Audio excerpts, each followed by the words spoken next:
Shalom à tous, à toutes. On est très heureux de se retrouver comme chaque semaine. Et donc, on continue le développement sur la prière.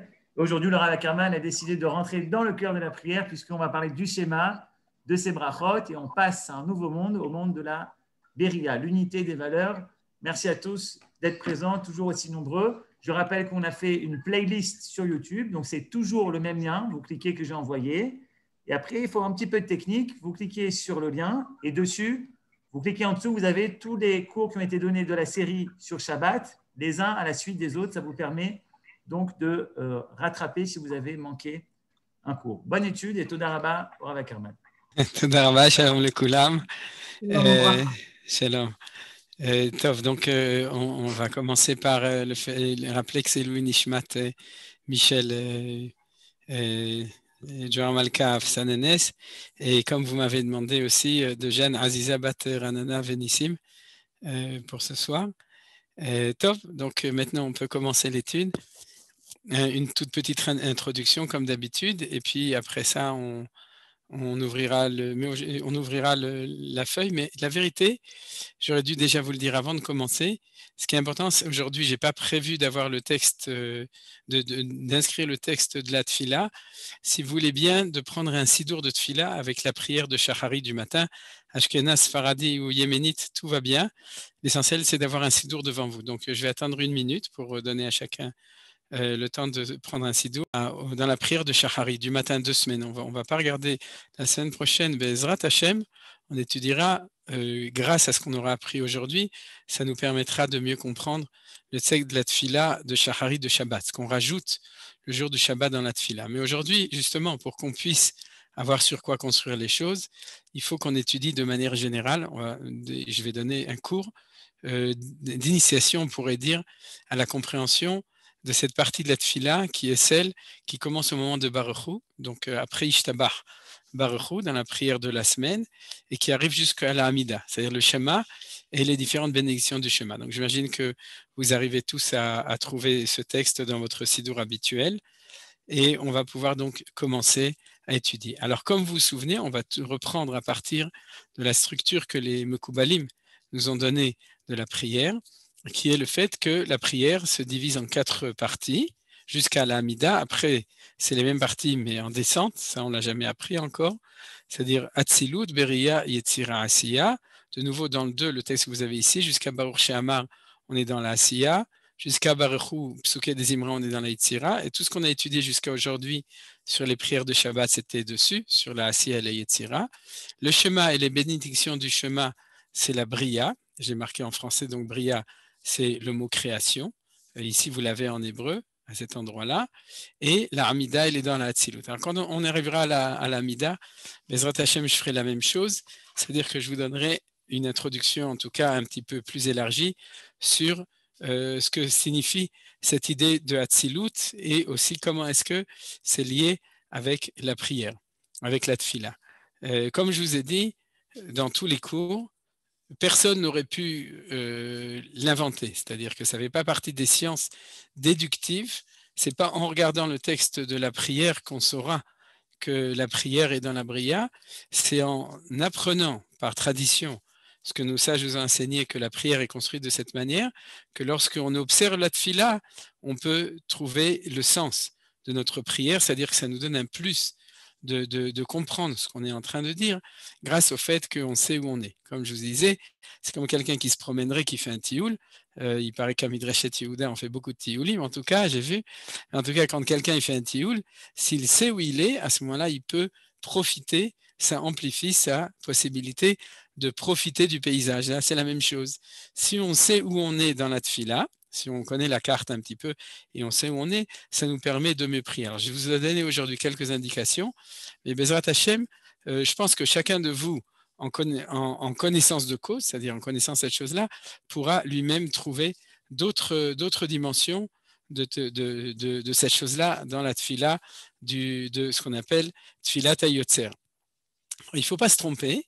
Dans la tradition habituelle, la prière depuis Baruchou jusqu'à la Hamida, ça s'appelle tfilat yotzer, parce que la première bénédiction commence comme ça. C'est le seul texte en fait que j'ai mis ici. c'est la première bénédiction. Baruch ata Hashem Elokeinu melech haolam, yotzer or uvorei choshech, oseh shalom uvorei et hakol. Vous voyez malgré tout que le mot qui revient 2 fois, c'est le mot boré. C'est pour ça que dans la tradition de la Kabbalah, on dit que toute cette fila, elle fait partie du Olam Abriya, c'est-à-dire ça représente le monde de la Briya, mais comme juste après le mot Olam, le premier mot qui apparaît, c'est le mot Yotzer, c'est pour ça que dans la tradition habituelle, on appelle toute cette partie de la Tfila le Yotzer. Ça prête pour nous à confusion, puisque la Yetzira, c'était les Psuket Zimra, ce qu'on a vu les deux semaines précédentes. C'est-à-dire donc ne pas se tromper, même si on dit qu'on est dans le Yotzer, en fait, on est au niveau des mondes, on est dans le monde de la Briya. Alors, essayons de définir les choses, bien entendu. Ce que je vous enseigne est basé et sur des enseignements écrits des Mekoubalim, et aussi de l'enseignement de Manitou. Je ne peux pas vous donner la référence exacte maintenant, mais en tout cas, il y a plusieurs enseignements de Manitou justement sur ce que je vais vous donner ici et sur le titre, qui est le fait que cette partie de la Tfila s'occupe de Yichud Anigudim, c'est-à-dire l'unité des éléments qui sont contradictoires. Tous les thèmes qu'on va étudier aujourd'hui, donc qui sont dans la prière depuis Baruch Hu jusqu'à la Hamida, on parle donc du verset du Shema lui-même, ensuite du fait qu'il y a 3 paragraphes du Shema que l'on lit, vous vous souvenez, et qu'il y a le matin, il y a 3 bénédictions, 2 avant et 1 après. Alors on verra d'ailleurs que d'une certaine manière, il y a un lien entre les 2 bénédictions d'avant, les 2 premiers chapitres du Shema, peut-être éventuellement, et en tout cas de manière claire, le 3e chapitre du Shema et la 3e bénédiction. Alors souvenons-vous donc, souvenons-nous, 3 paragraphes du Shema et 3 bénédictions, 2 auparavant et 1 après la lecture du Shema qui se termine par Gaal Israël, et c'est à ce moment-là qu'on commence à lire la Hamida. Alors, ce que je voudrais tout d'abord, c'est expliquer pourquoi est-ce que cette partie de la Tfila, ce qu'on appelle la Briya, est fondamentalement une partie dans laquelle on s'occupe d'unifier de manière générale, c'est-à-dire d'unifier l'unité des valeurs, mais quand on parle d'unité des valeurs, on parle d'unification des valeurs qui sont a priori contradictoires. Alors pourquoi est-ce que c'est comme ça ? Je vais donner une autre équivalence dans l'étude qu'on n'a jusqu'à maintenant pas étudiée, dans notre étude justement quand on a parlé de Asiya et de Yetzira, c'est le parallèle entre ces 4 mondes tels qu'ils sont ici dans la prière par exemple ou dans d'autres éléments et la création du monde. Parce qu'en fait, si vous regardez, le monde a été créé avec 3 termes qui sont Bria, Bereshit bara Elokim et Hashamayim et Haaretz, donc Dieu a créé le monde. Ensuite, les choses qu'il a créées, Yatzar Otam, il leur a donné une forme. Et le mot Yetzira, ça vient du mot Tsura. Vous savez, Tsura, c'est donner une forme aux choses. Et Asiya, s'il a fait avec eux. Alors, explication extrêmement simple de ces choses-là. La Bria, c'est le passage de ce qui était avant au passage de la créature créée. C'est-à-dire l'instant. En fait, vous savez très bien qu'au niveau de la création, l'instant, il y a un instant de la création, Bereshit, bara Elokim et Hashamayim et Haaretz. C'est-à-dire au moment où l'histoire a commencé, Bereshit au début, il y a eu passage qui est création du monde. Ça, c'est l'instant de la création. Une fois que les choses ont été faites de cette manière, là je reprends des idées connues dans l'enseignement de Manitou, pendant les 6 jours, Akadosh Hu n'a pas créé. On ne dit pas les Sheshet Yemei Abriya, on dit Sheshet Yemei Yetzira. C'est-à-dire que pendant les 6 jours, du moment où il y a eu création, Bria, jusqu'à l'entrée du Shabbat, on est dans la Yetzira. C'est-à-dire que tout ce qui a été créé, Shamayim Vaaretz, avec tout ce qu'il y avait dedans, a reçu une forme pendant ces 6 jours. Va Yetzer, même l'homme, il est marqué Yetzer et Adam, Afar Mina Adama. Chez l'homme, il y a aussi Bria, mais de manière générale, à ce moment-là, il y a Yetzira. C'est vrai que le mot Bria apparaît encore 2 fois, mais ce n'est pas le sujet de notre cours. Et le mot Asiya aussi apparaît pendant. Mais de manière générale, la notion de Asiya correspond de ce point de vue-là au 7e jour, au jour du Shabbat. Pourquoi ? Parce que Asiya, on pourrait traduire par utilisation de ce point de vue-là. Comprenez bien, c'est des traductions qui sont assez générales. Si on rentrait dans l'étude du texte de Bereshit, alors on entrera dans d'autres précisions.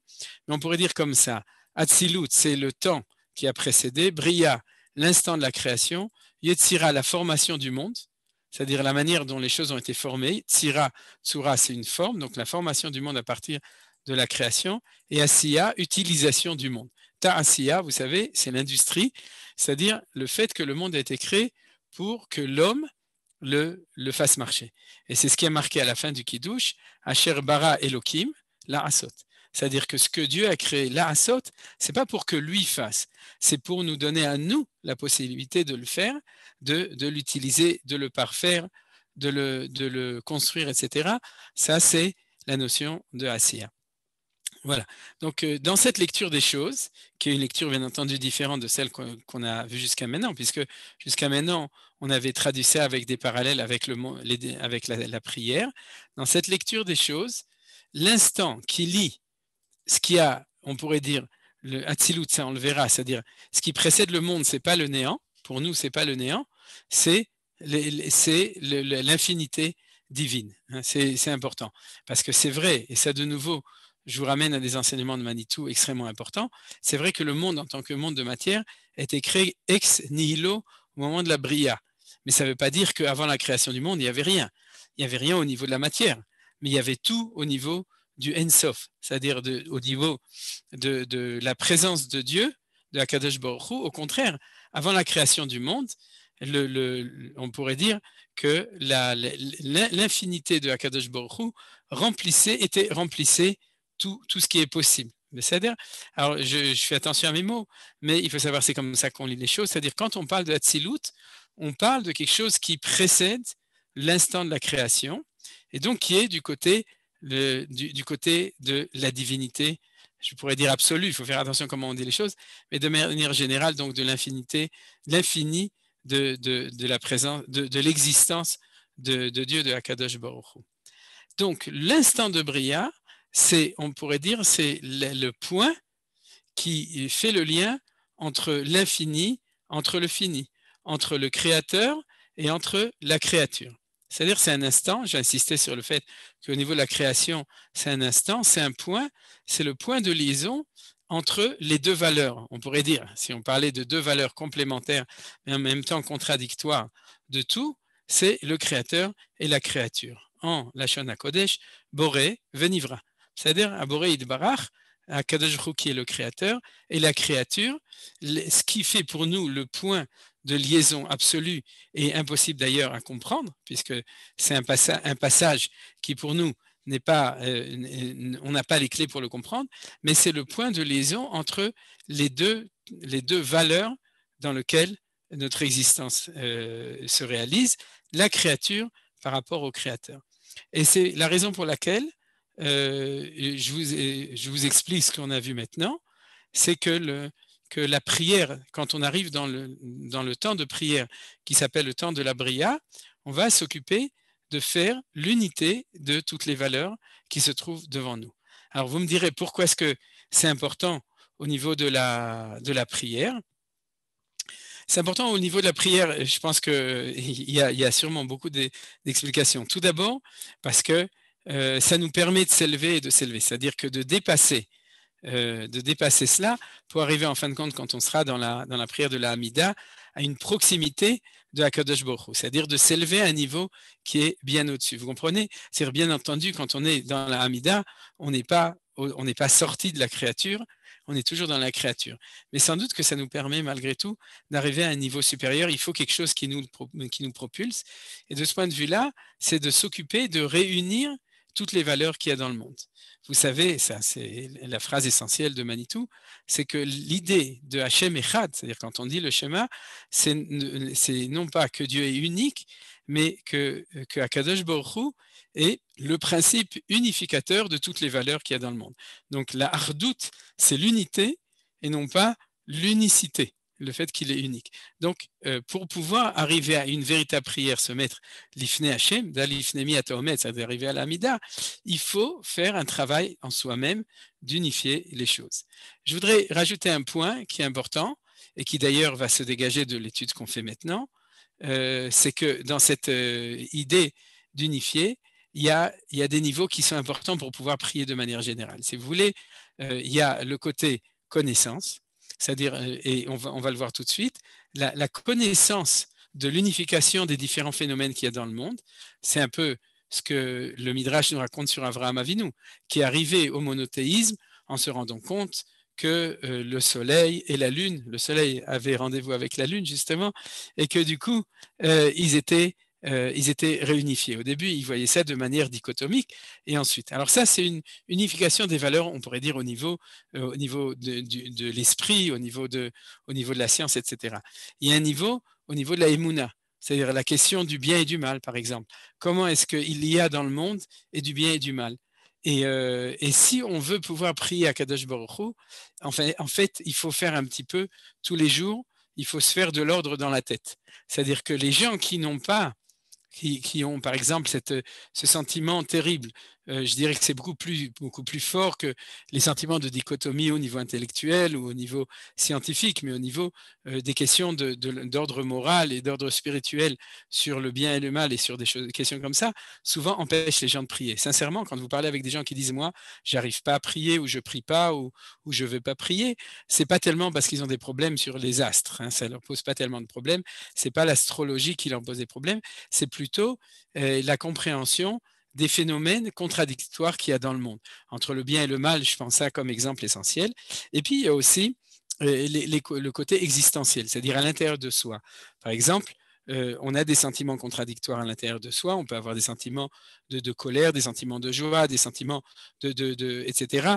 Et le matin, quand on fait cette fille-là, c'est un point essentiel de faire de l'ordre à l'intérieur de soi et d'unifier, c'est-à-dire de faire la paix, on pourrait dire, entre les différentes sentiments et les différentes choses qu'on sent à l'intérieur de soi. Alors tout ça, c'est ça, on pourrait dire ce qu'on fait le matin quand on fait la prière de la Yetzira, ce qu'on a dit, c'est-à-dire du Yotzer, pardon, et qui est celui de la Bria.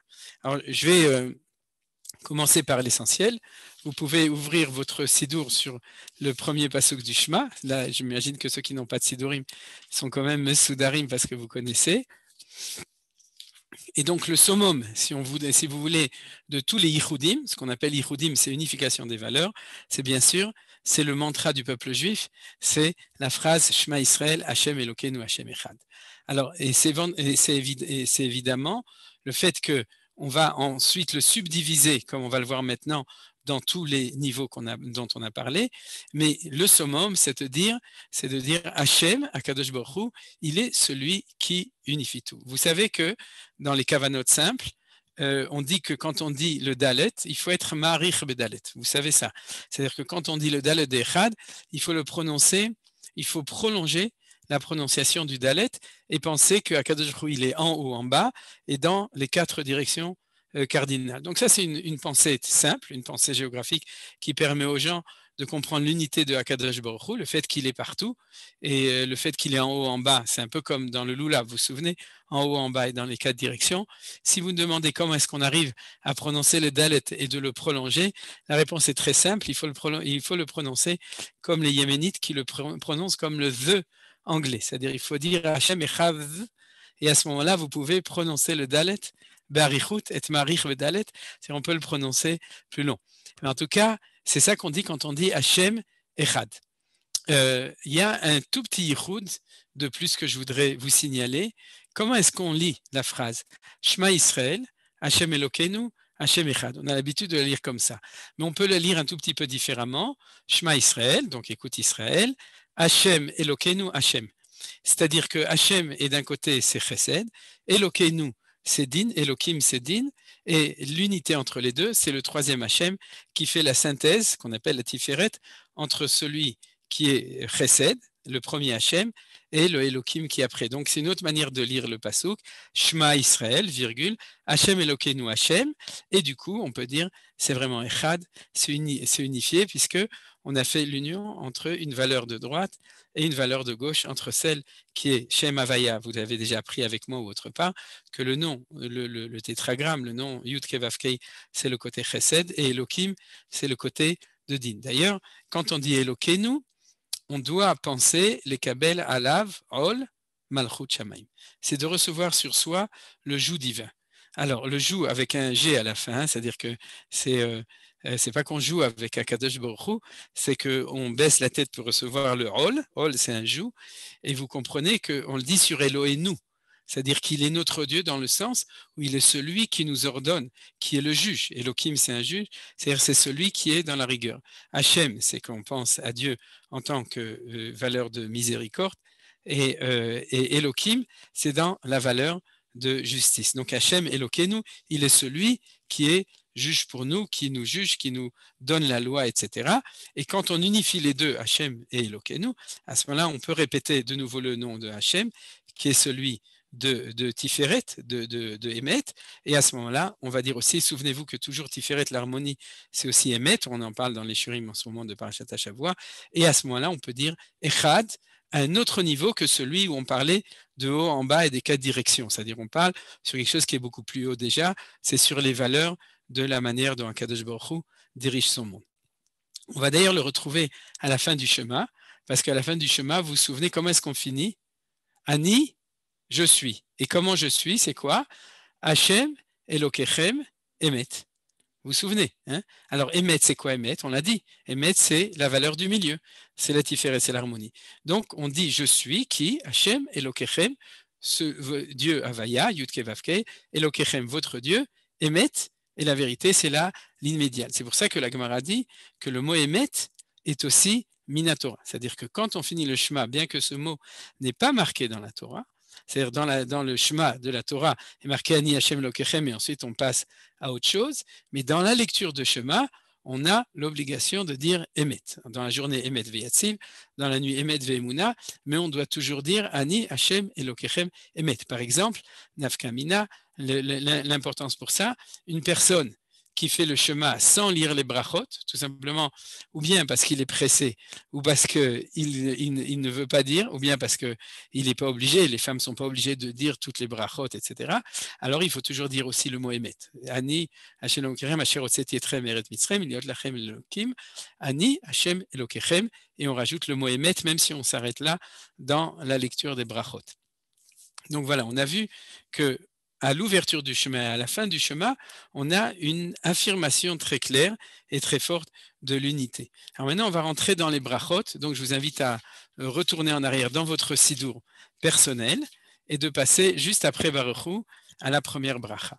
Alors regardez, et la première bracha de la tfila du Shabbat, là j'ai marqué parce qu'en fait c'est le texte, c'est marqué du Shabbat matin parce que c'est déjà le texte pour la semaine prochaine, mais dans le texte qui est valable pour la semaine et pour le Shabbat, vous allez voir qu'on est tout de suite dans une unification des valeurs. La première, Baruch Ata Hashem Elokeinu Melech Haolam, donc béni sois-tu qui est le roi du monde, Yotzer Or Uvorech Chosher, celui qui a donné la forme à la lumière et qui a créé l'obscurité. Donc on est dans une dialectique entre la lumière et l'obscurité. Vous voyez? C'est-à-dire, cette bracha qui nous ouvre tout, ce n'est pas la bracha du Yotzer, c'est la bracha qui fait l'unité entre la lumière et l'obscurité. Et la deuxième, Ose Shalom Uvrei et Akol. On se demande ce que ça veut dire ce Akol. Hein? Est-ce que Akol, ça veut dire c'est le kolbo, c'est là où on met tout? En quoi le mot Akol est un mot qui est en dialectique avec le mot Shalom? Vous comprenez, c'est une question. Pour cela, il faut revenir au texte de base qui se trouve dans le livre d'Isaïe, Yeshayahu, chapitre 45, verset 7, qui est la source de la bracha. Parce que quand les Chachamim ont institué cette bracha, ils se sont inspirés du verset de Yeshayahu. Qu'est-ce que dit Yeshayahu? Et vous avez la traduction en français. Yotzer or, qui a ni, Yotzer or uvore chosher, ose shalom uvore ra, ani Adonai ose kolele.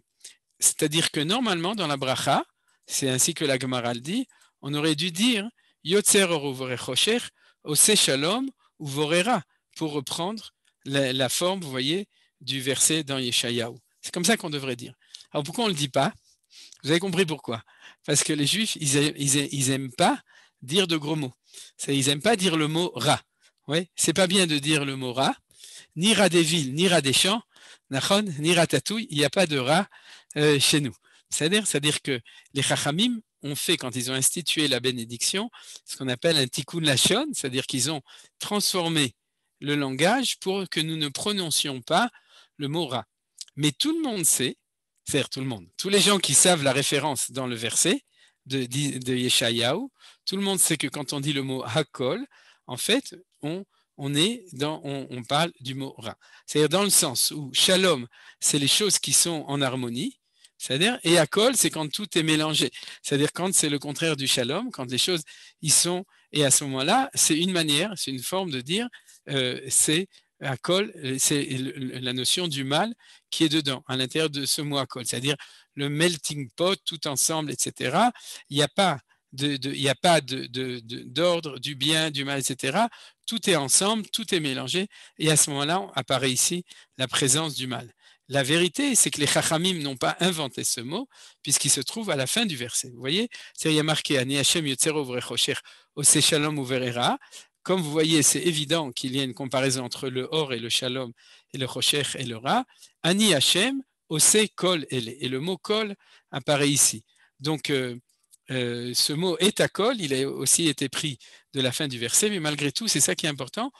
C'est pour nous de savoir que derrière cela, on a une double diatribe, c'est-à-dire on a une double phrase dans notre prière du matin, qui est Or Rocher d'un côté et Shalom Era de l'autre côté. C'est-à-dire c'est les deux qui vont ensemble, qui sont chacun une chose. Alors prenons-les l'un après l'autre. Le premier, c'est l'essentiel de cette bénédiction. La première bracha va s'occuper de notre observation du monde tel qu'il est, on pourrait dire, des lois de la nature. C'est-à-dire qu'une fois que Dieu a créé le monde, Dieu a créé un monde, Akadosh Baruch Hu a créé un monde qui est régi par un ordre. Cet ordre, c'est l'ordre de la nature. Et on pourrait dire que la dialectique fondamentale, c'est dedans la lumière et l'obscurité. Bien entendu, il y a des correspondances plus élevées, comme la notion du Ra et du Shalom, c'est-à-dire de ce qu'on appelle la lumière et du Rocher. Mais en tout cas, c'est sûr qu'on a le jour et la nuit. C'est-à-dire que le jour et la nuit sont au niveau existentiel de l'homme, sont pour eux la représentation de la lumière et de l'obscurité. C'est marqué dans le premier jour de la création. Akadosh Baruch Hu, il a créé la lumière et l'obscurité existaient déjà.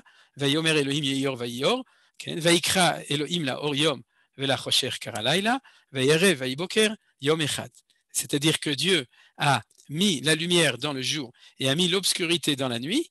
Et à ce moment-là, il y avait le premier jour. C'est-à-dire que pour nous, pour notre rythme d'existence, quand on est dans la journée, on est dans une représentation de la lumière de Dieu, bien entendu, et quand on est dans la nuit, on est dans une représentation de l'obscurité, donc du manque de présence de Akadosh Baruch Hu dans le monde.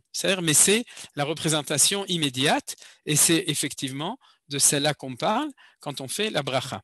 Et c'est pourquoi on fait toujours le Shema une fois le jour et une fois la nuit. Nos sages ont dit Beshor Becha Uvkumecha. Vous savez qu'il y a des gens qui vont se coucher à 10 heures du matin et qui se lèvent à 2 heures du matin, ça existe. Ouais, il y en a pas peu. Des gens qui font des inversions, mais ça ne change rien. Le Shema de la journée, il faut le faire quand il fait jour.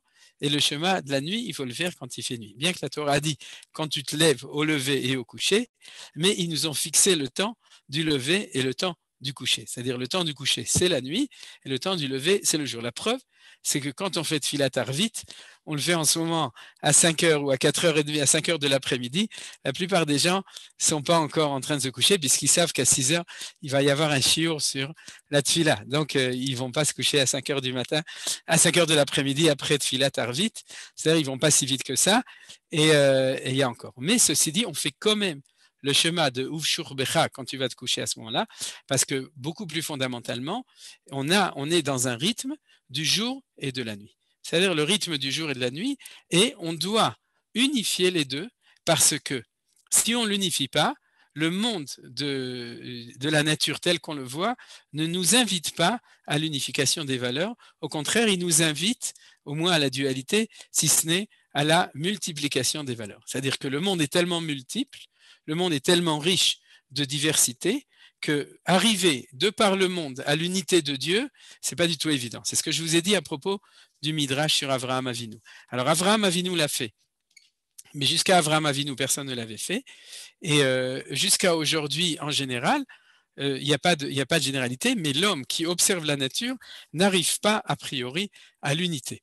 Il faut l'affirmer par la croyance en Akadosh Baruch Hu que la lumière et l'obscurité viennent de la même force. Il n'y a pas un Dieu de la lumière et un Dieu de l'obscurité.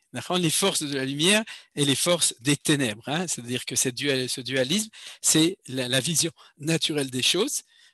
Comme disait Manitou, les religions ne sont jamais arrivées de par eux-mêmes à l'unité. La religion qui arrivait le plus proche, c'était le zoroastrisme, le Zoroastre, qui arrivait à la dualité, justement, en général, comme vous le savez aussi, entre la lumière et l'obscurité. Je pense que vous le savez, c'était ça la base de la religion manichéiste, et isme, c'est-à-dire le masdéisme, qui était avec cette représentation des deux formes. Alors, qu'est-ce qu'on fait quand on commence à faire notre fila? On part de là. On dit, la première chose à Kadosh Baruch Hu, on vit avec un monde où il y a de la lumière et où il y a de l'obscurité, et on va unifier les valeurs. Et c'est pour ça qu'on est obligé de faire le Shema 2 fois par jour, pour dire que Akadosh Baruch Hu est le maître de la lumière et il est le maître de l'obscurité. Donc on va bénir le même Dieu quand c'est le soir ou quand c'est le matin. Plus que ça, il y a marqué dans la Gemara que quand on fait la bracha le matin, on doit rappeler Midat Halayla Bayom, Midat Hayom Balayla, traduction, on doit mentionner la vertu de la nuit dans la journée et la vertu de la journée dans la nuit. Le soir, Asher Bidvaro Ma'ariv Aravim, Bechokma Botea Sharim Uvituna Meshanitim, Wachlit Azmanim, Bore Yom Valayla ou Yomam Valayla, Golelor Mipne Hoshech, Vechoshech Mipne Or, c'est-à-dire que dans la prière du soir aussi, on dit qu'il a créé le jour et la nuit, qui fait passer du jour à la nuit et de la nuit au jour. C'est-à-dire qu'on n'est non pas en train de louer la valeur lumière et la valeur d'obscurité, on loue Akadosh Baruch Hu, Baruch Ata Hashem, on parle de lui, qui est celui qui est le créateur en même temps de la lumière et en même temps de l'obscurité. De ce point de vue-là, c'est la base de toute l'unification du monde de la nature. C'est-à-dire c'est ça qu'on fait à ce moment-là dans notre réflexion et de manière générale jusqu'à la fin de cette première bénédiction. On le verra encore beaucoup plus la semaine prochaine, puisque la semaine prochaine, on verra ce qui a été rajouté dans cette première bracha le jour du Shabbat. Vous vous souvenez que tous les rajouts, les piyutim, donc les chants spéciaux du Shabbat matin sont dans cette première bracha et c'est pour ça que c'est très important qu'on s'y prépare pour se demander pourquoi les piyutim ont été spécialement rajoutés dans cette première bénédiction plus que dans la deuxième ou dans la troisième, celle de Avat Olam ou celle de Gaal Israël qui sont la deuxième et la troisième bracha de Kriyat Shema. Alors voilà, si on a fini avec cette première qui est la dialectique lumière-obscurité dans toutes ses dimensions, mais bien entendu tout d'abord dans celle qui est, on pourrait dire, astrologique et existentielle de l'homme. Et je voudrais rajouter encore une phrase dessus parce que j'avais oublié, c'est que Manitou nous disait que c'est aussi la raison pour laquelle la meilleure manière de prier, c'est d'être un honnête homme. Vous savez ce que c'est un honnête homme? C'est un homme qui prie honnête. C'est-à-dire, il se lève le matin et il va prier au moment du lever du soleil. Et quand il est vraiment honnête, il fait la même chose le soir. C'est-à-dire qu'il fait Minha et Ma'ariv juste au moment de la tombée de la nuit. C'est ce que la Gemara dit, le dordorim, c'est-à-dire de fixer sa prière au moment du passage. Et ça, c'est une manière c'est quelque chose que Manitou avait rajouté, nous enseigner, c'est que puisque le but de cette prière, c'est de faire le yichud, c'est-à-dire de montrer que Dieu unifie les valeurs du jour et de la nuit et de la nuit et du jour, le meilleur moment pour le faire, c'est au moment du passage entre la nuit et le jour et la nuit. C'est-à-dire de faire Kriyat Shema du matin entre l'aube et le lever du soleil, ce qu'on appelle Alot HaShachar. Et au niveau de Kriyat Shema de la nuit, c'est pas vrai, il faut le faire après Tzedakah Kochavim, mais de manière générale, de prier au moment où on passe de l'un à l'autre pour faire l'unification des valeurs. C'est un point qui est tellement important parce que vous vous rendez compte combien nous sommes même souvent en discussion avec le monde environnant sur cette notion d'annuler cette dualité qui nous saute à la figure tout le temps, à chaque moment, qui nous dit mais c'est pas vrai, il y a du bien, il y a du mal, il y a de la lumière, de l'obscurité, etc. Et dans notre prière, on fait cette affirmation, on fait cette avoda, ce travail de prière pour unifier ces deux valeurs. Alors vous comprenez comment, à partir de lumière et obscurité, on arrive à Shalom et Ra. Parce que bien entendu, la lumière, c'est le bien. Vayar Elohim et Or. Qu'est-ce qui a marqué après? Et Or? Kitov. Kitov, il a fait Meod. C'est bien. C'est la question posée. Voilà. Quelqu'un avait une question à poser? Oui, oui, c'est ce que je vous ai écrit. J'ai demandé pourquoi justement, quand il a vu que la lumière était bonne, il a séparé le jour et la nuit et le jour, quoi. D'accord, c'est une très bonne question. Oui.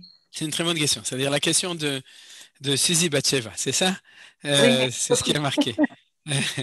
Valuka, c'est si quand il a vu que la lumière était bonne, pourquoi il a séparé les deux? Mais parce qu'en fin de compte, pour construire le monde, a priori, il faut être dans un monde où il y a de manière claire une séparation entre la valeur, je crois qu'il faut refermer, hein, entre la valeur du... J'aurais une question après. D'accord. Entre la valeur du bien, la valeur du mal, la valeur du jour et de la nuit. C'est-à-dire la première chose qu'il faut faire, c'est une avdala, une discrimination pour ne pas dire sur le bien qu'il est mal et sur le mal qu'il est bien. Ça, c'est le col, justement. C'est-à-dire le call center, là, ici, vous voyez, c'est celui où il y a un tel balagan que on ne sait plus ce qui est bien et ce qui est mal. Et là, c'est là où est le mal. C'est-à-dire le premier stade, c'est le bête de Bereshit, c'est de créer un monde où Akadosh Baruch Hu a vu que la lumière était le bien. Donc, il a fait une séparation entre le côté bien et le côté mal pour qu'on sache où est le bien, où est le mal. Ensuite, à partir de là, on peut commencer à faire les choses de manière claire, c'est-à-dire que à se confronter avec le bien, se confronter avec le mal, savoir de choisir entre le bien et le mal, etc. Voilà. Marguerite, vous vouliez demander quelque chose? J'ai peut-être raté quelque chose, mais je n'ai pas compris pourquoi il est utilisé le verbe yotzer pour la lumière. Tu n'as pas raté, Marguerite. J'ai fait exprès de ne pas l'expliquer. Tu ne l'as pas raté, j'ai fait exprès de ne pas l'expliquer. Enfin, ça prendrait trop de temps. C'est-à-dire, mais en tout cas, tu as bien fait remarquer, si vous remarquez, dans cette bracha, il y a Bria, Yetzira, Asiya. Vous avez, il y a marqué 2 fois Boré Boré. Il y a marqué Yotzero et il y a marqué Ose Shalom. C'est-à-dire, donc, il y a pratiquement tous les verbes à part Atzilut, c'est-à-dire, à partir du moment de la création, tout se trouve ici, c'est aussi la richesse de notre bracha. C'est-à-dire, mais Marguerite, si tu me permets, peut-être après, on répondra, mais sinon, on continue. Donc, en fait, on a fini avec la première bracha. Je voudrais continuer avec la deuxième bracha. Donc, vous passez dans votre sidour à la deuxième bracha de la Hamida, pas de la Hamida, pardon, la deuxième bracha qui précède Kriyat Shema et qui est celle de Ahavat Olam Aftanu. Alors, j'ai plus de texte, c'est-à-dire, je peux même d'ailleurs arrêter le share. Voilà, merci beaucoup, Todaraba, à celui qui l'a fait. Donc, maintenant, on va passer à la deuxième bénédiction de Kriyat Shema, et qui commence par Avat Olam ou Avar Rabba. Ça dépend du Nusach. Pour les Sfaradim et les Chassidim, c'est Avat Olam. Pour les Ashkenazim, c'est Avar Rabba. Mais en tout cas, cette deuxième bracha qui Derech Hagav, qui à propos à son correspondant dans la prière du soir. C'est-à-dire que dans la prière du soir, on a exactement la même chose. On a 2 bénédictions avant et 2 bénédictions à la fin. Il y a juste Ashkivenu qui est différent, mais on a aussi Gaal Israël, et les brachot sont plus courtes, mais ce qu'on apprend aujourd'hui pour le matin, c'est aussi valable pour le soir. C'est-à-dire que vous pourrez aussi appliquer notre enseignement aux bénédictions, au Kriyat Shema bien entendu, c'est exactement le même, mais aussi aux bénédictions, avec des petites différences, par exemple, Emet Veyatziv, Emet Vemuna, et encore d'autres différences, et le fait que le soir, on rajoute encore une bénédiction en plus, une 4e, après Gaal Israël, qui est Ashkivenu. Mais sinon, il y a une ressemblance entre toutes les bénédictions. À quoi correspond Ahavat Olam à Aftanu? Alors, la différence, c'est que la première, c'était de l'ordre de la cosmologie et on pourrait dire, de la théorie au niveau de la croyance, c'est-à-dire le bien et le mal, l'obscurité et la lumière, si vous voulez, les phénomènes objectifs, on peut le traduire comme ça, c'est-à-dire c'est la bénédiction de l'unification des valeurs de la nature. Autant au niveau de la nature basse, c'est Or et Chocher, au niveau de la nature haute, c'est Tov et Era. Vous comprenez? Maintenant, la deuxième bracha, c'est au niveau du subjectif, non pas de l'objet, mais au niveau du subjet de l'homme et de Israël. C'est-à-dire que dans cette bracha, on est en train d'unifier les valeurs de notre existence en tant qu'être de manière générale, être humain, et être juif de manière beaucoup plus particulière. Alors, je vais vous montrer deux éléments importants dans ce Ahavat Olam qui parle de ça. D'abord, le mot Ahava, c'est toujours un mot d'unification. Vous savez que la gematria de Ahava, c'est combien? C'est pas 5, hein, c'est pas tunisien. C'est combien? Echad. Echad, nachon. Ahava, c'est 13. Ahava, c'est gematria 13. C'est la même gematria que Echad. Donc, quand on commence à Ahavat Olam, on a avancé. Parce que dans le monde de l'objet, il n'y a pas beaucoup de Ahava. On a l'unification de valeurs théoriques. La lumière, l'obscurité, le bien et le mal. Dans le monde de l'homme, l'unification des valeurs, elle passe par la Ahava, et c'est pour ça qu'on commence par Ahavat Olam ou Ahava Rabba, et on finit par le même mot, Abocher be'amo Israël be'ahava. Donc c'est une bénédiction qui est tout entière dans la Ahava au début et la Ahava à la fin. Alors, qu'est-ce qu'on a à l'intérieur d'intéressant? Le premier, que je vais signaler. Hein. Bien entendu, vous pouvez sûrement trouver d'autres points d'unification. Le premier, c'est à la 5e, 6e ligne. Vous connaissez, c'est Avinu Avarahaman, Amrachem Rachem Na'alenu. C'est une chanson, il y a des gens qui la connaissent sûrement. Avinu Avarahaman, et dans la prière en général, on insiste dessus, surtout le Shabbat quand on a le temps de chanter. Amrachem Rachem Alenu, je traduis. Avinu, notre Père, Père miséricordieux. Amrachem Rachem, Amrachem, celui qui est Rachamim, Rachem Na'alenu, que tu es Rachamim sur nous. Veten belibenu bina, et que tu nous donnes dans notre cœur la bina, la sagesse, la vin ou la skill, d'avoir la bina, la sagesse, et la skill, la compréhension. 2 points, parce que maintenant on va voir ça veut dire quoi. C'est quoi la vin ou la skill? C'est quoi la bina et la skala? C'est-à-dire cette force-là, c'est l'ishmoa, l'ilmod ou le lamed, l'ishmor vela asot ou le kayem, et kol divrei toratecha be'ahava. C'est-à-dire la possibilité, l'ishmoa, d'apprendre, d'entendre, d'apprendre. C'est-à-dire l'ishmoa, c'est sans doute d'apprendre ce qui est transcendant, c'est le Shema Israël, parce qu'on parle de Shemia, on parle toujours d'une parole transcendante. L'ilmod, c'est l'étude de manière générale, c'est avec les livres. La Shmia, c'est entendre la voix de la révélation. L'ilmod, c'est la capacité d'apprendre toute la sagesse de la Torah, ou le lamed, de l'enseigner, l'ishmor, de garder les choses, vela asot, et de le faire, ou le kayem, et d'accomplir, et de kol divrei, toutes les paroles de Talmud, de l'enseignement de ta Torah, be'ahava, avec amour. Alors de nouveau, vous avez vu, et be'ahava. On pourrait dire be'ahava, c'est que je fais tout en aimant Akadosh Baruch Hu. Mais on peut aussi dire que s'il y a marqué be'ahava, c'est avec la capacité de réunir toutes les valeurs. Et vous avez sûrement déjà vu ici qu'il y a un yichud, une unité qui est extrêmement importante, c'est celle de la dialectique entre l'étude et l'action. La Gemara demande Gadol Talmud ou Gadol Maaseh. Est-ce que l'étude est plus importante ou est-ce que le fait d'accomplir, de réaliser l'étude est plus importante? Et la conclusion de la Gemara, vous imaginez bien, qu'est-ce qu'elle va dire? Gadol à Talmud amevi l'idée Maaseh. C'est-à-dire le plus grand, c'est l'étude qui amène au Maaseh. Donc, en d'autres termes, la grandeur, c'est d'être capable d'étudier et d'être capable de le traduire dans l'action. Est-ce que c'est si facile? Non. Est-ce qu'on n'est pas tous dans une dialectique dans notre vie entre le Talmud et le Maaseh? C'est-à-dire, est-ce que je consacre mon temps à l'étude ou je consacre mon temps à l'accomplissement des mitzvot, des bonnes actions, etc., ou de la prière, c'est-à-dire de faire les choses ou de s'approcher de Akadosh Baruch Hu, ou bien même de se développer de manière générale dans la connaissance. Tous les gens qui sont ici devant moi, je sais que vous êtes tous des gens qui avaient au présent, au passé et au futur, vous faites une synthèse entre le Talmud et le Maaseh. C'est-à-dire que c'est pas seulement, vous êtes ni que dans le Talmud, ni que dans le Maaseh, mais c'est une question de tous les jours. Qu'est-ce qui est le plus important? Qu'est-ce que Akadosh Baruch Hu préfère? Une personne qui fait beaucoup de choses mais qui ne connaît pas grand-chose, ou une personne qui connaît beaucoup de choses mais qui ne fait pas grand-chose? Alors bien entendu, la réponse, Gadol, Talmud, Almevi, l'idée Maaseh, c'est de faire toujours un équilibre, une synthèse entre ces deux choses-là. C'est l'existentiel de l'homme et en tout cas de l'homme juif. Parce que c'était Montaigne, qui disait « il vaut mieux une tête bien faite qu'une tête bien pleine », ou bien quand Descartes dit « cogito ergo sum », il s'occupait de la tête. Il avait oublié qu'il y avait les mains et qu'il y avait les pieds, en tout cas, parce que dans sa culture, l'essentiel, c'est le Talmud. Il y a une spécificité dans la Yahadout, dans la Torah, que c'est Talmud Avevi Lidé Maaseh. C'est-à-dire que l'infini de la révélation de Akadosh Baruch Hu descend jusqu'au monde de l'action dans les plus petits détails de l'action des mitzvot, des Maasim Tovim, etc., qui s'appelle le Maaseh. Alors, cette yichud, cette union entre les deux, c'est cette prière qu'on demande à Akadosh Baruch Hu, Veten belibenu bina, que nous ayons suffisamment de sagesse, la vin ou la skill, de comprendre et ma skill pour pouvoir faire Be'ahava, pour pouvoir faire ce yichud, cette unité entre ces deux choses-là. Alors, je vais vous amener un deuxième yichud qui est beaucoup plus grand et qui est marqué clairement dans cette prière.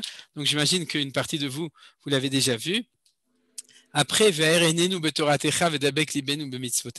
voyez que ça revient à la même chose, Torah ou mitzvot. VAR, c'est que ce qu'on appelait en France les camps aérés, vous vous souvenez, quand on partait en vacances. Alors c'est pour ça qu'on dit que ce soit la Torah qui nous aère nos yeux, mais c'est éclairer nos yeux, c'est-à-dire qu'il y a ici Torah ou mitzvot, et qu'est-ce qui a marqué après?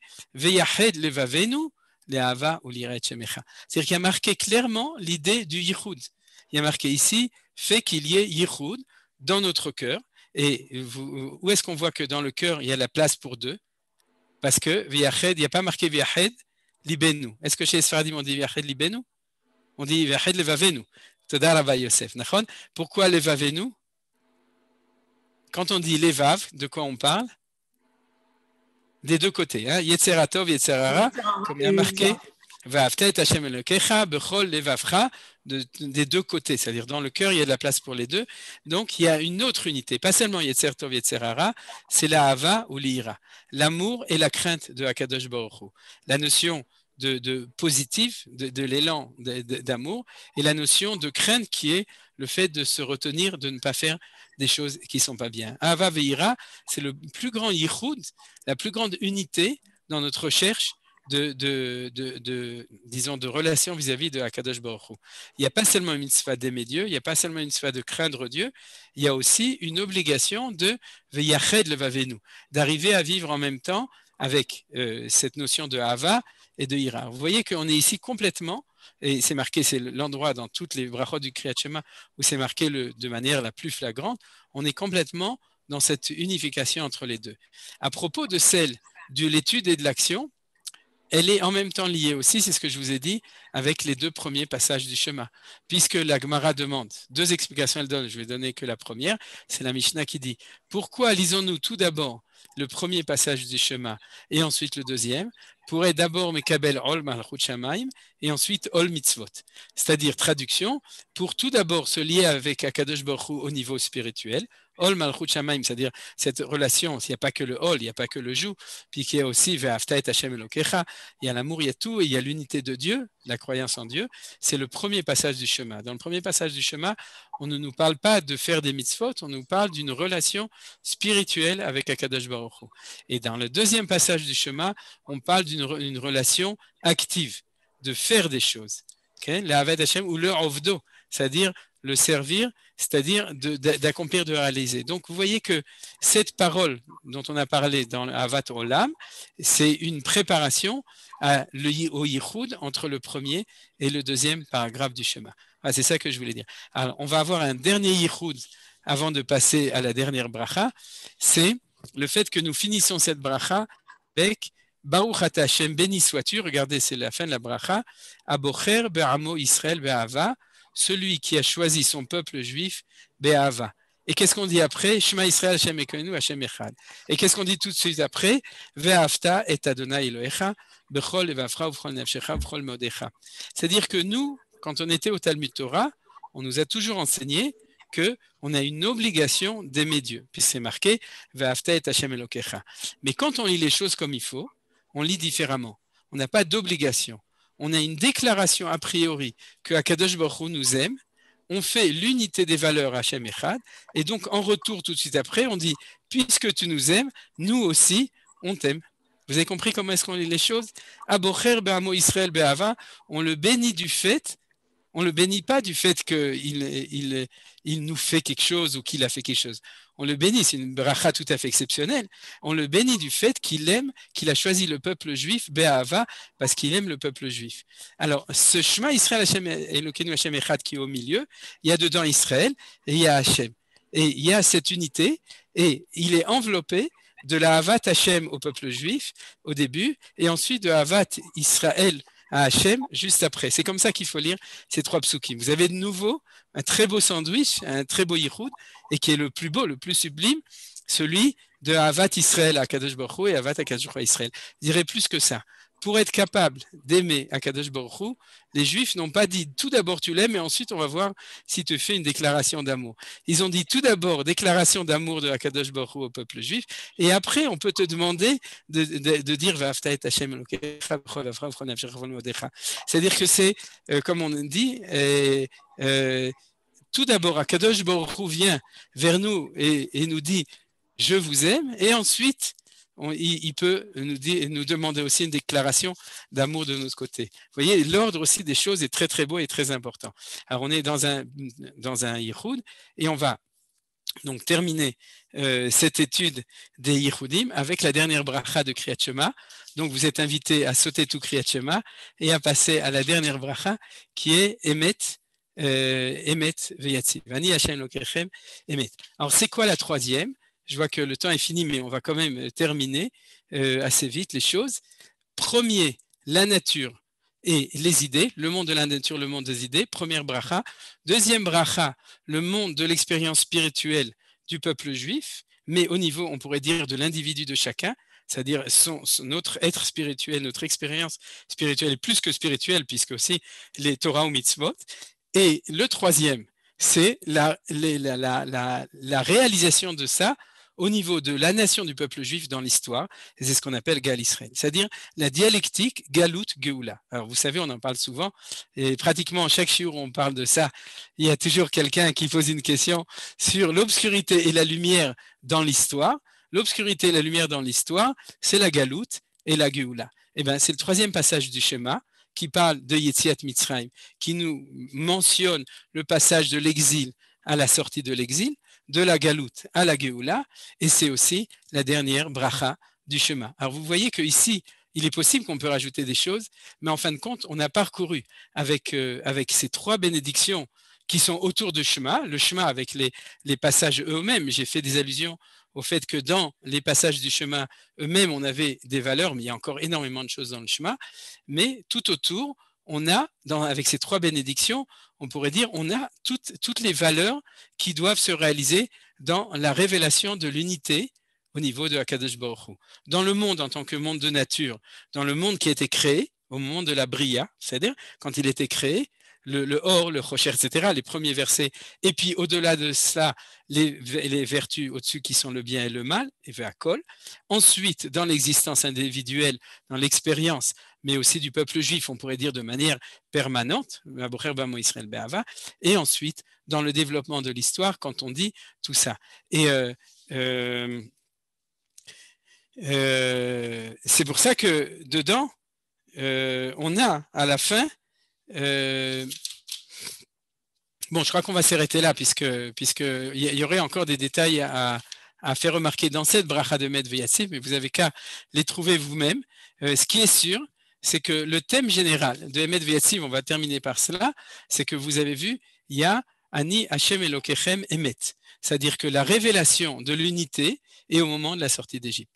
Ani Hashem Elokechem Asher Hotzeti Etrem Eret Mitzrayim, c'est lorsque la présence de Dieu se révèle de manière effective dans l'histoire, l'enseignement du Kuzari, l'enseignement de Manitou, du Rav Kook, etc., tout le temps, quand on est dans un temps d'histoire, et c'est à ce moment-là que Ani, je suis Hashem, Hashem votre Dieu, Elokechem votre Dieu, de manière réelle, et on peut dire à la fin Emet, qui veut dire cette synthèse entre toutes les valeurs, puisqu'on a vu que le mot Emet, c'est celui de la Tiferet. Au niveau de la Kabbalah, la vertu du Emet, qui est celle de Yaakov, Titen Emet le Yaakov, c'est dans le nom de Dieu. Il y a, vous savez que dans le tétragramme, c'est-à-dire les 4 lettres, il y a le Yud, le Hei, le Vav et le Hei à la fin, vous savez. Et c'est le Vav qui est la lettre qui est la ligne médiane. On en parle aussi, on a parlé à propos de l'échelle de Yaakov, puisque l'échelle de Yaakov, c'est ce Vav Emtsaï. Et regardez comment qu'est-ce qu'on dit? On dit Ani Hashem Elokechem Emet, Veyatziv, Venachon, Vekayam, Veyeshar, Veneman, Vehaviv Nechmad, etc. Tous avec des Vav. Hein. Vous êtes en train de vous dire waouh, comment est-ce qu'il a vu ça? Parce que le waouh, c'est le Vav. Nachon, c'est Nachon, c'est-à-dire qu'il y a ici tout ça, et plus que ça à la fin, vous remarquez que le thème à partir de Ezrat Avotenu, c'est Emet Ashrei Sheishmel Etzotecha, Emet Atau Adon Le'amecha, Emet Atau Rishon V'Atau Haron, Emet Mimitzrayim Gealtanu V'Bet Avadim Peditanu. C'est-à-dire qu'on répète Emet, Emet, Emet, non pas pour dire que Dieu est véridique, mais pour affirmer que cette vérité, elle se trouve dans l'union, dans le yichud, dans l'unification des valeurs, et qui trouve son summum dans l'unification des valeurs quand elle se réalise au moment d'histoire, qui est le temps qui est après la galoute, qui est le temps de Géoula. C'est pour ça que si vous reprenez tous ces émet, et c'est ça que je voulais dire, mais on n'a plus de temps, si vous reprenez tous ces mots émet avec les phrases qui sont marquées là, vous verrez qu'on reprend toutes ces notions d'unification des valeurs jusqu'à la dernière, qui est celle de Emet Mimitzrayim Galtanu, Hashem Elokeinu, ou Bibet Avadim Peditanu, c'est-à-dire que tu nous as sortis de l'exil. Et en plus de ça, il y a un dernier Yichud sur lequel on va finir, Kol Bochorei Marakta, ou Vechorcha Israël Gaalta. C'est-à-dire que là, l'unité, c'est aussi le fait qu'il y ait la justice, dans le fait qu'au moment de la Géoula, de la sortie d'exil, il y a le fait que les enfants d'Israël sont sauvés et que les Égyptiens qui nous ont maltraités reçoivent leur jugement. Bechorem Arakta ou Bechorcha Israël Galta, c'est-à-dire cette comparaison entre les deux, parce que ça aussi, ça fait partie des Yichudim, entre le côté rigueur, punition des Rechaïm, des mécréants, et Géoula des Tzadikim d'Israël, ou Bechorcha Israël Galta, la Géoula. Voilà, alors donc je crois que j'ai vraiment bien définitivement terminé cette étude. Et Bezrat Hashem, la semaine prochaine, on se focalisera sur les chants spéciaux que nous disons le Shabbat matin au moment de la première bracha. Et grâce à ce qu'on a appris aujourd'hui, on pourra beaucoup mieux comprendre le thème de ces différentes bénédictions. Voilà. Est-ce que vous avez des questions? Oui, moi j'aurais une question. Si d'accord. Nelly, bien sûr. Oui. Vous avez dit à un moment qu'il y avait déjà Dieu a créé la lumière parce qu'il y avait déjà du Rocher. Que c'était que ce Rocher qu'il y avait déjà avant, il n'a pas été créé ou... Ah, bonne question. C'est bien, c'est un petit peu lié avec la question sur le Yotzer et le Boré de Margalit. Non, le Rocher, il a été créé, bien entendu, puisque le Rocher apparaît dans le deuxième passouk. Et à ce moment-là, Vayomer Elohim Yeor Vayor. C'est-à-dire que, justement, c'est le contraire. C'est que maintenant, puisque j'ai 2 minutes encore, je vais le dire, c'est que la lumière n'a pas été créée. La lumière, elle tire sa source de l'infini, de la lumière de Dieu qui a précédé la création du monde. C'est pour ça que la lumière a été formée. C'est-à-dire que une fois que le monde a été créé, la lumière de Akadosh Baruch Hu descend dans le monde avec une certaine structure, avec une certaine restriction, c'est ce qu'on appelle l'idée du Tzimtzum, pour que le monde puisse exister. Mais l'origine de la lumière, elle précède le monde. C'est pour ça qu'on dit Yotzer Ov. Par contre, l'obscurité, qui est au niveau le plus fondamental des choses, c'est la négation de la présence divine, c'est-à-dire le Rocher Psissi, c'est-à-dire le plus shorshi qui est à l'origine de tout, c'est le néant, lui a dû être créé. C'est pour ça qu'on dit que le Rocher était Nivra, Boré Rocher, alors qu'on dit Yotzero. C'est réponse à la question de Margalit aussi et réponse à ta question. Est-ce qu'il y a encore des questions? Quand on dit après les toilettes, à Sheriatsa, Adam Bekorvo, Barabo, c'est l'homme. Pourquoi? Si, parce que Nekev. L'homme est déjà créé et après, encore une brira de Nekavim. Alors, on pourrait dire, de ce point de vue-là, c'est que les Nekavim Halulim, c'est comme l'idée du halal à l'origine quand Dieu a créé le monde, c'est qu'il a créé une possibilité de non-présence de lui à un certain moment et à un certain endroit, et que les Halulim, ils font, après bien que ça fait partie du corps de l'homme, dans l'homme, on a aussi, d'ailleurs, vous savez que par exemple, le Tour, Shulchan Aruch, il explique cette bracha parce qu'elle est considérée comme une des plus belles brachot qui ont été instituées par les Anshe Knesset Agdola à Shariatza. C'est vrai qu'on lit dans des circonstances un petit peu atténuantes, mais ceci dit, c'est considéré comme une très belle bracha sur quand on loue à Kadosh Baruch Hu, on le remercie pour le corps. Et dans le corps, on le remercie du fait qu'on a dans le corps deux choses, des choses, de la matière positive et aussi un manque, des manques, chalulim, c'est-à-dire du vide. Et ce vide, il vient du halal, donc c'est pour ça qu'il y a marqué Uvarabo, justement, ça va très bien, Asher Yatzar et Adam Bachokma, Uvarabo, Nekavim, ça va très bien. Ça, au contraire, ça s'intègre parfaitement avec Yotzeror Uvore Chosher. Donc ça fait encore une jolie kavana. Todaravaneni. Une remarque. Dans les qualités de Dieu que l'on déclare, Benachon, Bekayam, Yachar, est-ce qu'on n'a pas un risque de limiter puisqu'on ne peut pas donner toutes les qualités, donc on est obligé d'en sélectionner certaines, premièrement. Oui. Et deuxièmement, voilà ce que je veux dire. Ah, alors vous voulez pour la première question. Oui, il y a un problème comme ça. C'est pour ça que dans la Hamida, on dit à elle, Agadol, Agibor, Vanora, et on n'a pas le droit de dire plus que ça, puisque c'est marqué dans la Torah. Mais de manière générale, prenez Ishtabar, Shimcha, ou ce qu'on a vu la semaine dernière, Nishmat Kol Chai, de donner beaucoup de superlatifs à Akadosh Baruch Hu, dans la mesure où c'est pas, on pourrait dire dans la déclaration officielle qui est dans la Hamida, c'est-à-dire, mais de manière générale, on se permet de le faire.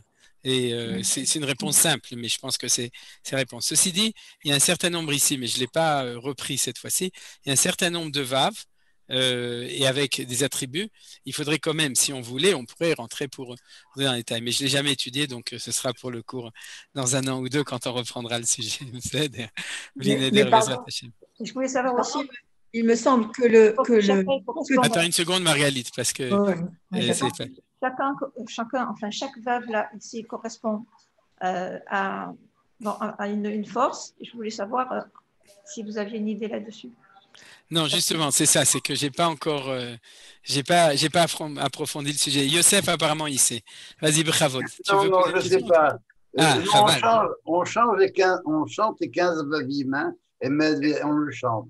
Alors, parce que 15 fois 6, ça fait 90, avec le Aleph BMS, ça fait 91, et c'est la somme de Adnout et Malkout. Je me suis marqué 65. Je ne sais pas si ça peut aider dans ce sens-là, mais voilà. Bon, le vav, c'est pas uni généralement, grammaticalement. Quoi? Qu'est-ce que tu dis? Le vav est associatif en règle générale. Ah, ça dépend lequel. Il y a le vav pour, le vav associatif. Là, mais là, dans ce qu'on vient de dire, là, tous les vav. Non, il est marqué de manière tout à fait spéciale à cause de la valeur du vav. Vous regarderez dans les livres, les sources. En général, Youssef a fait allusion au fait qu'il y a 15 vav. Nachon, c'est Yud et Kei. Et les 15, et donc c'est quelque chose, disons, quand les Chachamim ont institué ça, ils l'ont institué de manière très précise, ils ont compté combien de fois il marquait le Vav, et je vous ai expliqué pourquoi ils mettent un Vav et pas autre chose. Hein. C'est-à-dire, c'est ni le Vav Achibour, ni le Vav Aïpour, c'est le Vav du nom de Dieu. C'est-à-dire, mais pardon, il me semble que ça n'est pas attribué à Kadosh Baruch Hu, puisque c'est écrit à Davar Hazé. Donc, c'est pas, on n'est pas en train de dire les qualificatifs de Kadosh Baruch Hu, on est en train de dire que cette chose-là est extraordinaire. Donc, oui, alors je dirais que j'ai pas réfléchi à la question, mais ce Davar, c'est la parole comme dans la Seret Dibrot de la révélation de Akadosh Baruch Hu, puisque vous savez que le monde est créé avec des Mahamarot et que la sortie d'Égypte c'est à Seret Dibrot. Donc le Davar, c'est le fait que la parole de Dieu est sortie au moment de la sortie d'Égypte. C'est malgré tout la parole de Dieu. Donc on ne qualifie pas Hachem. Mais c'est sa parole. C'est pas une chose. C'est-à-dire, à Davar Azé, c'est pas une chose. Ouais, c'est Dibour, il a fait. Hazakou Baruch. C'est bien, on fait des chidushim online, vous avez vu. C'est-à-dire, heureusement que c'est enregistré. Quand vous avez parlé de Ahava, vous l'avez très bien expliqué, les deux. Mais c'était un peu à l'opposition de ce qu'on entend toujours, que l'appel d'en bas attire l'appel d'en haut. Oui, d'accord. Ici, on commençait par en haut et ensuite… Oui. parce qu'on est dans l'appel juif unifié là. Mais ouais. Chacun son alia. Hein. Ouais, c'est ça. Non, alors justement, Claude, c'est une bonne remarque. On ne dit pas toujours. Des fois, c'est comme ça, des fois, c'est comme ça. Hein. C'est-à-dire que des fois, c'est ce qu'on appelle Itaruta de la tata. Des fois, c'est Itaruta de l'Eila. Des fois, on demande à la tata de se réveiller d'abord. Des fois, c'est l'Eila. Mais il y a une dialectique constante. C'est-à-dire que justement, il faut remarquer à quel moment, puisque les deux choses sont possibles, et chaque fois que l'une apparaît au lieu d'un autre, il faut remarquer pourquoi les choses, elles sont comme ça. Et là, c'est en tout cas très beau parce qu'au niveau de l'appel justement de la Hava, c'est beau de se dire que on peut, et c'est Akadosh Baruch Hu qui lui-même se révèle dans cette vertu. Voilà. Encore une question, une remarque? Oui, j'aurais bien voulu. Je crois que toutes mes questions, elles convergent vers un seul. Là, je me suis demandé si la seule explication de toute cette fille-là, c'était l'explication de la Kabbalah. Ou est-ce que, et ça rejoint la question d'avant que j'ai posée, à savoir est-ce que la différence entre la Bria et la Yetzira, est-ce qu'il y a une différence différente donnée par la Kabbalah et donnée par le bon sens commun? Alors, je vais reprendre ce que j'ai dit au début à propos du tioul et de l'autobus et de la carte. C'est-à-dire que Manitou, il le disait d'ailleurs, j'ai écouté dans un cours sur la Parashat Hashavua de Manitou de cette semaine, je ne me souviens plus de quelle année, où il le répète. C'est-à-dire que les gens qui croient.